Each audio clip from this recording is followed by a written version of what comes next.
우리가 살다가 보면은 이 현실을 벗어나고 싶은 때가 있을 겁니다. 너무 힘들다. 아무리 몸부림을 쳐도 발버둥을 쳐도 이 현실의 문제가 해결되지 않고 어떻게 해야 될지 출구가 보이지 아니할 때가 있을 수 있습니다. 차라리 이것이 꿈이었으면 좋겠다 라고 참 좌절과 절망 가운데 있을 수가 있습니다. 저는 일찍 이걸 경험했습니다. 제가 21살 때 이제 고등학교를 졸업하고 이제 대학 시험을 쳤는데 낙방했어요. 그래서 이제 서울에 삼촌이 있어가지고 저하고 또 다른 사촌 형 둘이 같이 이제 거기에서 공부를 하게 되는데, 이제 사촌 큰형은 그때 중앙대학을 다니고 있었고, 바로 저 1살 차이가 나는 우리 형은 나와 같이 이제 대학 시험을 쳤다가 서울대학 시험을 쳤다가 낙방을 먹고 이제 거기서 이제 재수를 하게 됐는데, 어느 날 몸이 너무 안 좋아서 이 말하면 기침이 나오는데 피가 나오는 거예요. 이게 기침이 안 끊어지고 계속 되어지니까, 이래가지고 이제 또 마침 그 숙모가 약사였기 때문에 해서 병원에 가서 엑스레이 찍어봤는데 결핵이라는 거예요. 앞이 캄캄했어요. 참 꿈이었으면 좋겠다. 왜냐하면 저희 가정은 너무 어렵고 사실 절망 가운데 있는 상황인데, 내가 이제 장남이니까 나라도 이제 제대로 참 성공을 해야 우리 가문을 살릴 수 있지 않겠나, 이런 마음을 가지고 참 내 나름대로 최선을 다해서 이제 공부를 하고 했는데, 이제 공부를 할 수 없는 거예요. 그래서 뭐 할 수 없이 보니까 시골로 돌아올 수밖에 없었어요. 참담하더라고요. 혹시 오늘 가운데 이 정도는 아니지만은 내가 너무 힘들다, 참 꿈이었으면 좋겠다 싶을 정도로 어려움이 당하였습니까? 조금 더 염려하지 마세요. 제가 오늘 이렇게 돼 있잖아요. 제가 그거로 내 인생 끝난 게 아니고, 오늘 제가 이렇게 여러분 앞에 강단에 서서 예수도 안 믿던 내가 예수 믿고 목사가 돼가지고 지금 제가 여러분 앞에 메시지를 전하고 있어요. 성경을 가만히 보니까 그 창세기 42장 21절에 보니 이 요셉도 그 애고로 이제 끌려갔잖아요. 형들이 돈 받고 은 30에 자기 동생을 노예로 팔았단 말이에요. 그때에 거기에 형들이 나중에 이제 그 평생에 자기 마음에 그걸 잊을 수 없는 어떤 죄책감이 되니까 이제 고백하는 그 내용이 거기 나오는데, 우리가 이 어려움을 당하는 것은 우리가 동생에게 너무 못된 짓을 했어, 이게 다 한 거 아니냐. 동생이 안 가려고 몸부림치고 발버둥치고 그 애걸복걸 할 때 그걸 우리가 외면하고 동생을 팔았더니 결국 우리가 이렇게 당하구나. 그걸 보면은 요셉이 참 애굽으로 끌려갈 때는 절망한 이야기였어요. 하늘 무너진 것 같고 뭐 호소할 데가 없잖아요. 뭐 아버지가 모르잖아요. 지금 들판에서 뭐 형들이 그리 강제로 팔아버리니까. 근데 나중에 요셉은 어떻게 되는지 우리는 결과를 아니까. 여러분 인생에 가장 축복받을 수 있는 기회입니다. 만약에 제가 그때에 그 일을 당하지 않았고 일이 순조롭게 잘 풀려서 제가 대학에 입학하고 그리고 합격을 하고 했더라면 제가 꿈이 이제 교사였거든요. 학교 교사. 뭐 지금 나이는 은퇴해가지고 그리고 예수도 안 믿고 허기가 꾸부정한 영감이 돼가지고 뭐 경로당이나 왔다 갔다 하고 있겠지요. 그거 되면 제가 완전히 출세한 거 아닙니까? 그리고 내 인생이 완전히 바뀐 거 아니냐 말이에요. 어려움은 어려움이 아니고 하나님의 특별한 계획이 있는 거예요. 하나님의 특별한 그게 뜻이 있어요. 그거 여러분들이 발견해야 돼요. 나중에 요셉이 형들 앞에서 창세기 45장 그게 1절 그게 쭉 이하에 뭐 5절에 8절에 고백하잖아요. 요셉이 깨달은 거예요. 그 노예로 팔려가는 것이 요셉이 17살에 꿨던 그 꿈을 이루는 첫 번째 시작이었어요. 형님들이 나를 여기서 팔았다 해서 근심하지 마소서, 한탄하지 마소서. 형님들이 나를 판 것이 아니고 하나님이 나를 이리로 보내셨습니다. 왜? 당신들 살리려고. 그리고 이 나라 세계 살리려고. 요셉이 아니었더라면은 건동 지방에 그 기근으로 많은 사람들이 죽었어요. 애굽 나라가 없어질 수도 있었습니다. 그 위에서 하나님이 나를 이리 보내는 거예요. 오히려 형님들을 위로하는데 왜? 이게 사실이고 하나님의 역사, 하나님의 뜻을 깨달았으니까. 여러분들이 꼭 붙잡아야 될 게 뭐냐면은 하나님의 절대 계획이 있다. 나는 그 계획을 계속 찾아보란 말이에요. 근데 사실 그게 별거 아니에요. 구원과 관계 있어요. 세계복음화 두 가지밖에 없어요. 제가 그 어려움 안 당했더면 예수 안 믿었거든요. 구원 못 받았어요.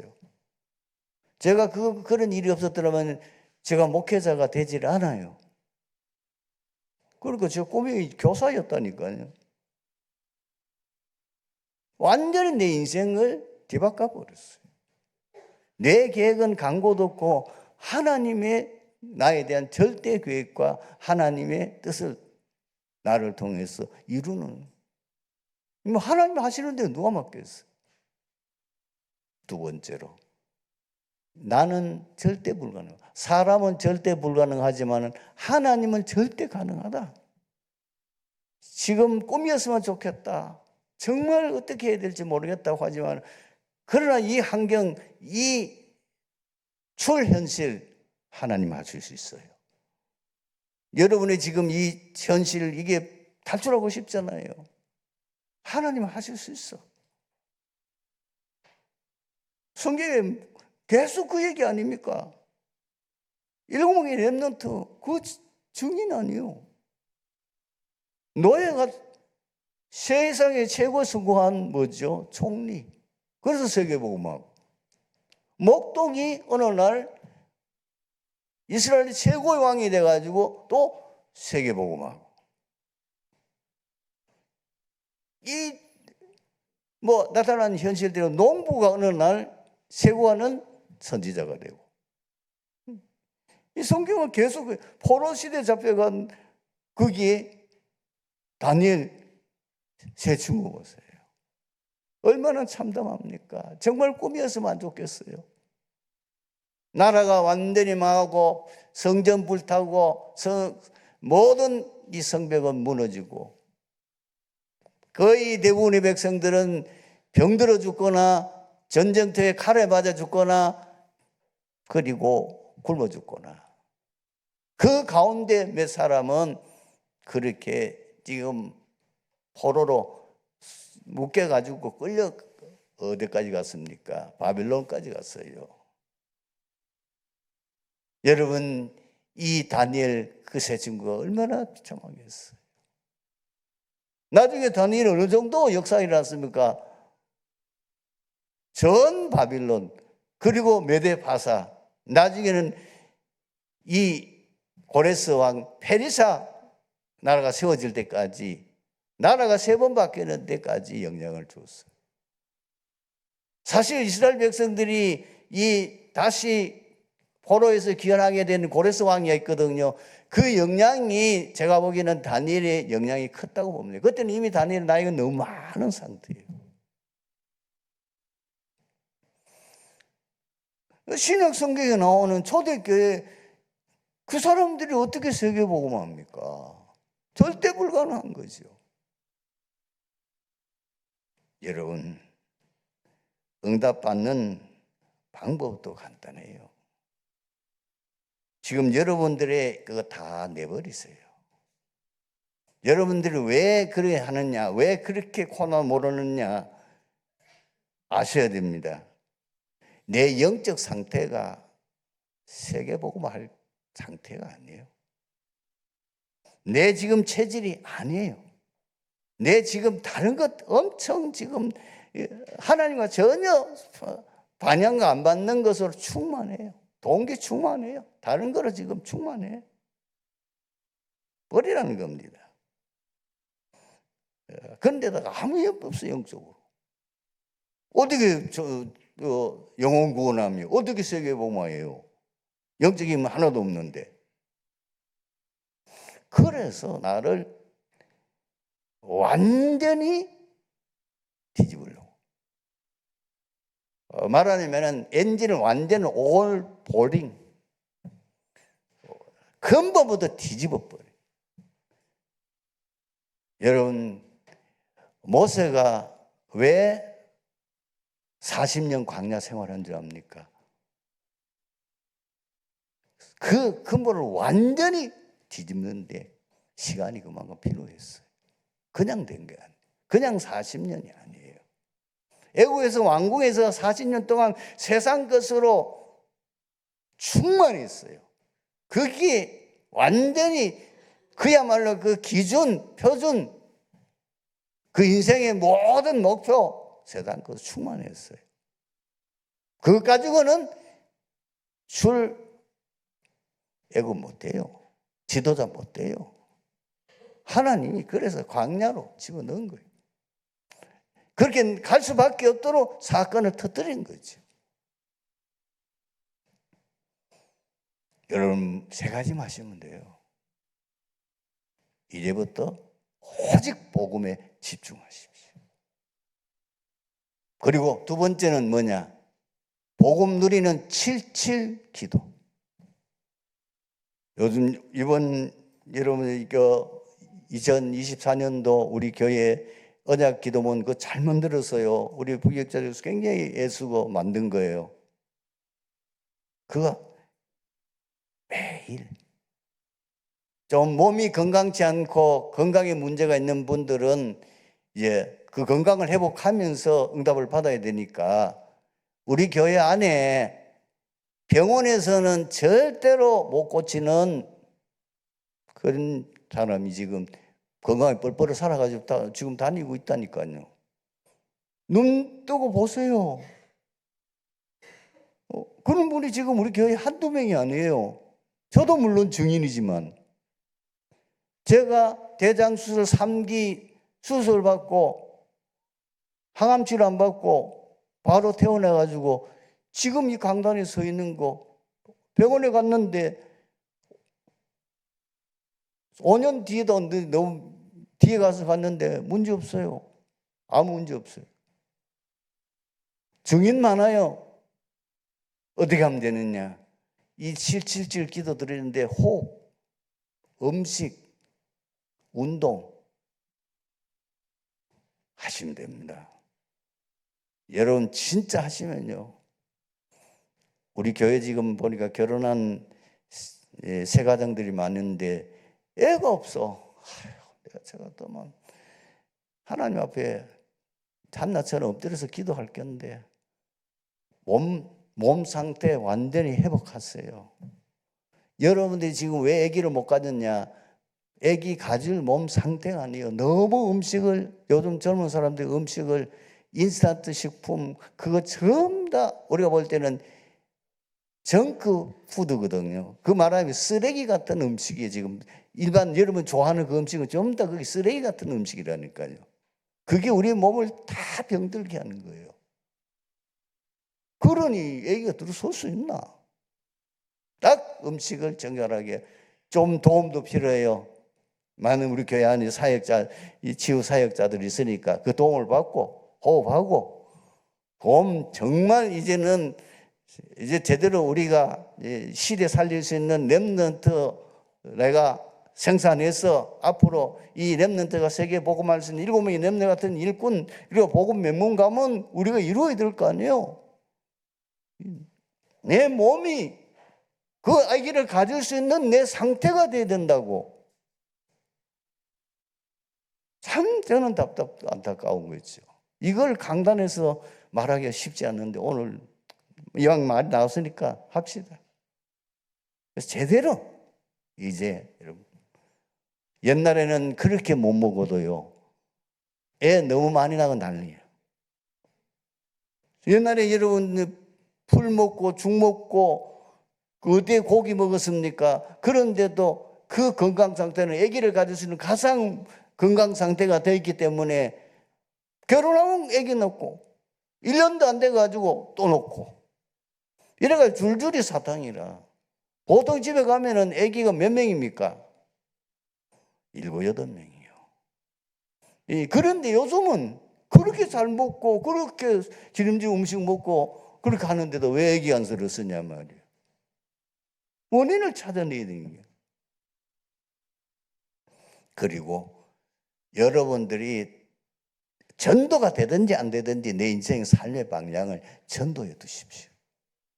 그게 하나님 가장 기뻐하는 일이에요.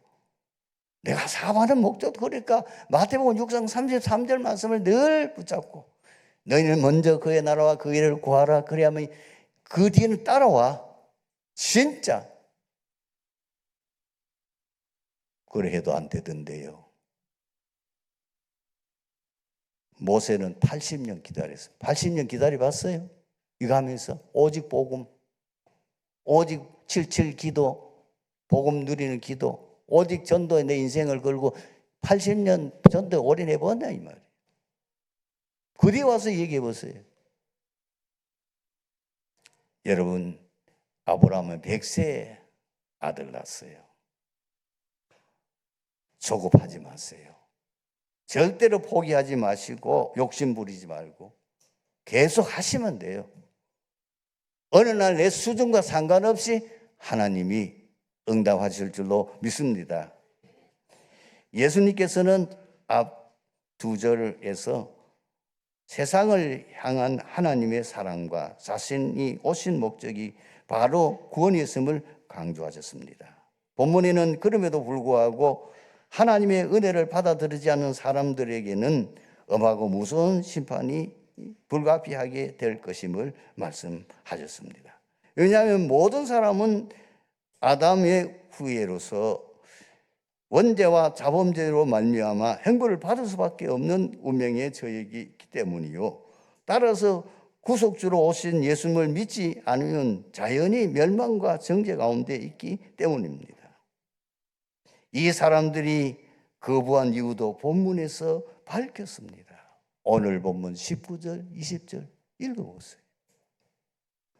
그러면 진리를 따르는 사람은 어떤 사람입니까?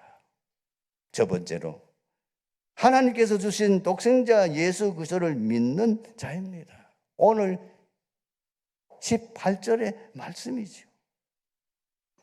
왜 우리가 독생자 예수 그리스도를 믿어야 됩니까? 그것이 우리의 하나님께서 우리를 구원하시겠다는 약속이기 때문에.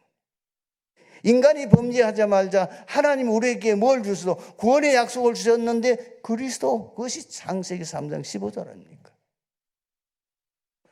사람들이 또 타락돼 가지고 네피림 시대가 왔습니다. 그때 하나님께서 또 그 재앙에서 구원받을 수 있는 그 답이 방주 그리스도 안에, 예수 안에 오면 다 산다. 얘기예요.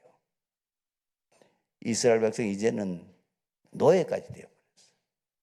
얼마나 비참합니까? 그때 또 복음을 말씀하셨어요.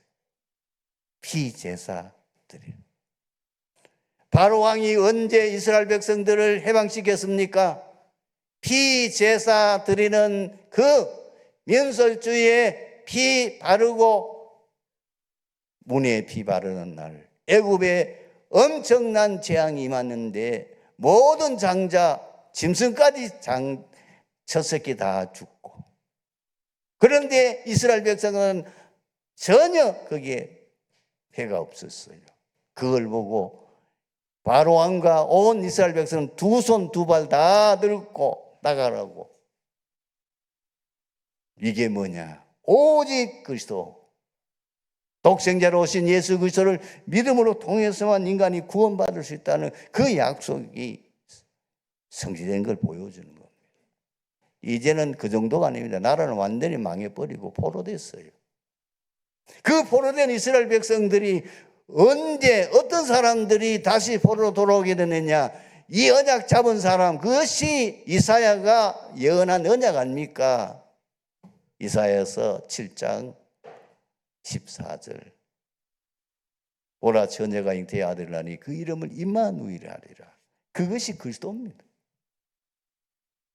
그리고 이 사람들이 어떻게 이 그리스도를 믿게 됐냐면은 실제로 확인했어요. 하나님의 언약이 성취되는 것을 확인했고 또 확신했어요. 마태복음에 나와 있잖아요. 여러분, 성경을 펴게 되면은 뭐가 나옵니까? 왜 신약 성경에는 재미없이 예수님의 족보가 나오지요? 왜 그걸 그리 실어놨어요?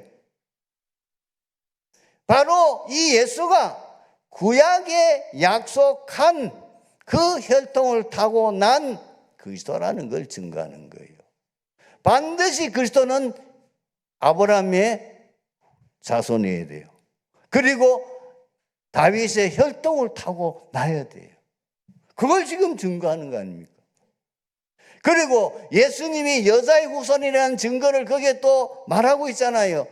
구약 성경도 인정했지만은 거기에 분명히 천사가 나타나서 이 요셉에게 뭐라고 합니까? 다윗의 자손 요셉아, 네 아내 데려오기를 두려워하지 말라. 지금 네 아내가 잉태된 것은 성령으로 잉태된 것이다.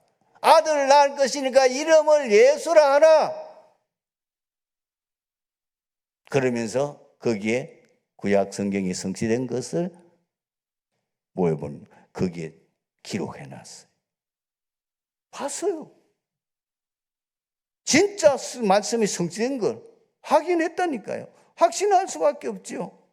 뿐만 아닙니다. 예수님이 십자가에 못 박히실 때 어떤 일이 났습니까? 다 이루었다. 요한복음 여러분 19장 30절. 이 공관복을 다 같이 봐야 돼요. 그 말 어떤 일이 합니까? 성소와 지성소를 가로막고 있는 그 휘장, 그것이 원죄, 그것이 우리의 근본 문제입니다. 그것이 쫙 찢어졌어요. 이제는 바로 하나님 앞에 나갈 수 있는 길이 열렸어요. 왜죠? 예수님이 말씀했잖아요. 내가 곧 길이요 진리요 생명이니 나로 말미암 자건 아버지께로 올 자가 없느니라.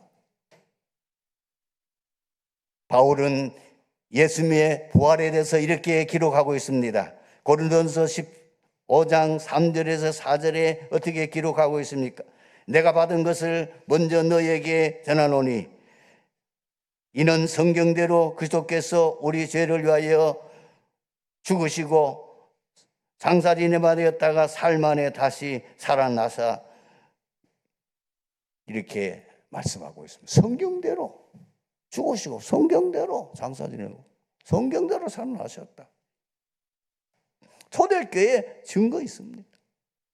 정말 예수가 그 전에 증거가 뭐죠? 성전 미문에 앉은 그 안진뱅이, 베드로가 예수 이름으로 말하잖아요. 은과 금은 내게 없다. 내게 있는 것을 내게 주니 나사렛 예수 그리스도 이름으로 일어나 걸으라. 운명이 바뀌어버렸어요. 도저히 상상할 수 있는 기적이 일어났잖아요. 소대기 이 진리를 따른 사람들은 어떤 사람들입니까? 독생자 예수 그리스도를 믿는데 왜 그렇습니까? 바로 예수 그리스도를 믿음으로 구원받는 그것을 확신했기 때문이지. 분명히 요한복음 1장 12절에 어떻게 기록되어 있죠? 영접하는 자, 곧 그를 믿는 자들에게는 하나님의 자녀가 되는 권세를 주셨습니다. 베드로가 예수님을 보고 고백했습니다. 마태복음 16장 16절에서 20절에 주는 그리스도시요 살아계신 하나님의 아들이십니다. 바요나 시몬아 보기 떠다 이를 알게 하는 혈육이 아니요 하늘에 계신 내 아버지시니라. 너는 베드로라 이 반석 위에 내 교회를 세우리니 음부의 권세가 이기지 못하리라. 내가 네게 천국 열쇠를 주리니 네가 땅에서 무엇이든 매면 하늘도 매고 네가 땅에서 풀면 풀리리라. 담대하게 그 법정 많은 지금 유대 지도자들 앞에서 신문하는 그 앞에서 베드로가 선언했어요. 그것이 사도행전 4장 12절. 다른 이로서는 구원을 얻을 수 없는 천하 사람 가운데 구원 얻을 만한 다른 이름을 우리에게 주신 일이 없습니다. 두 번째입니다. 진리를 따르는 자는 어떤 자입니까? 예수님께서 보내신 독생자 예수 그리스도를 세상이 어떤 것보다 더 사랑하는 자예요. 여러분 오늘 본문 19절을 자세히 보시면 이 말이, 이 말씀이 보일 겁니다. 왜 우리가 예수님을 세상 어떤 것보다 사랑합니까?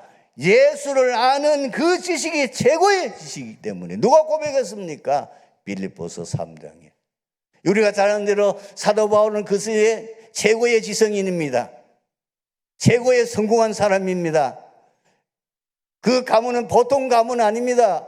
복음 맹문 가문입니다. 그래서 그는 태어나니까 저절로 이 로마 제국이 시민권을 줬어요. 그는 바리새인이요 최고의 종교인이에요. 경건한 사람이요. 어느 정도냐? 그 길리아 다소에서 예루살렘까지 유학을 왔어요. 더 하나님 잘 믿어보려고. 가말리엘이란 그 당시 최고의 학자, 거기서 공부했던 사람. 그리스도를 알고 나온 뒤 뭐라고 그러죠? 이제부터 나는 내가 알고 있던 그걸 다 부끄럽게 여기고 그것을 배설물로 여긴다. 왜? 그리스도 아는 지식이 최고의 지식이기 때문에.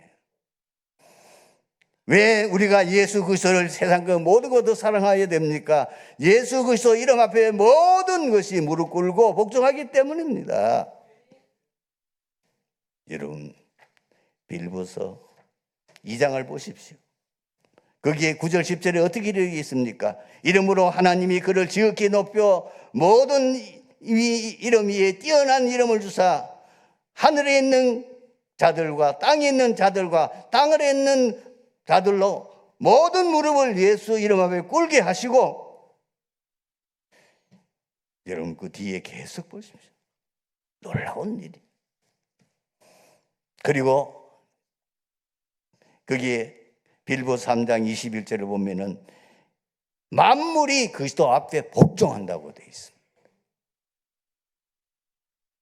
그 정도가 아닙니다. 우리는 예수를 왜 세상 어떤 것보다 더 사랑합니까? 그리스도 안에 모든 것 다 있기 때문입니다. 바울이 고백했습니다. 골로새서 2장 3절에 그 그리스도 안에 지혜 지식 모든 보화가 감춰져 있느니라. 이거로 결론 난 사람은 하나님이 역사할 수밖에 없어요.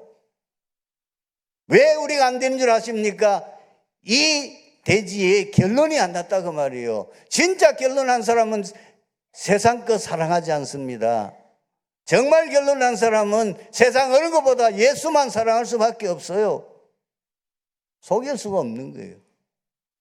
세 번째입니다. 세상의 빛 대신 예수 그를 따르는 자가 바로 진리를 따르는 자예요. 오늘 본문에 나와 있죠. 예수님은 도대체 어떠신 분입니까? 세상의 빛으로 오신 분이 아무도 해결할 수 없는 지옥 문제를 해결하신 분이십니다. 내가 곧 길이요 진리요 생명이니 나로 말미암자고 나볼 길에 올 자가 없느니라. 바로 예수님은 참 선지자예요. 예수님은 어떤 분이십니까?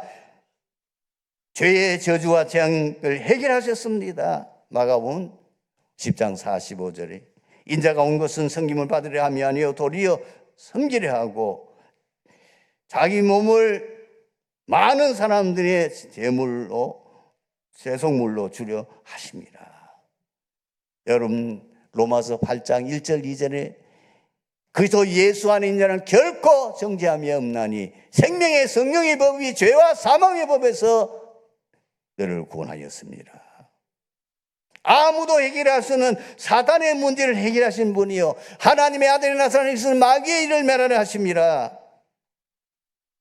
여러분 히브리서 2장 14절에는 죽음을 잡고 사람을 유혹하는 그 죽음의 권세 잡은 자를 완전히 그 세력을 무릎 꿇게 하시는 분이 예수님.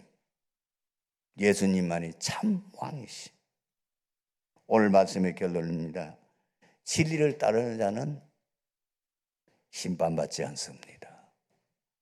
진리를 따르는 자는 하나님의 안에서 행하는 증인입니다. 그래서 우리는 진리를 따르는 절대 망대가 되어 2, 3절 나라로 존영족 살리는 증인 되시기를 축원합니다. 아버지 하나님 감사합니다. 오늘 말씀 통해서 이 자리에 참석한 트리티교회 모든 성도들이 이제 예수 그리스도 인생 모든 문제 해결자, 내 가장 내 중요한 사랑하는 그리고 인생의 모든 문제를 해결하신 참 구원자이심을 고백하고 평생에 이 증인으로 살아가는 저희들 되어지게 하여 주옵소서. 예수 그리스도 이름으로 기도합니다. 아멘.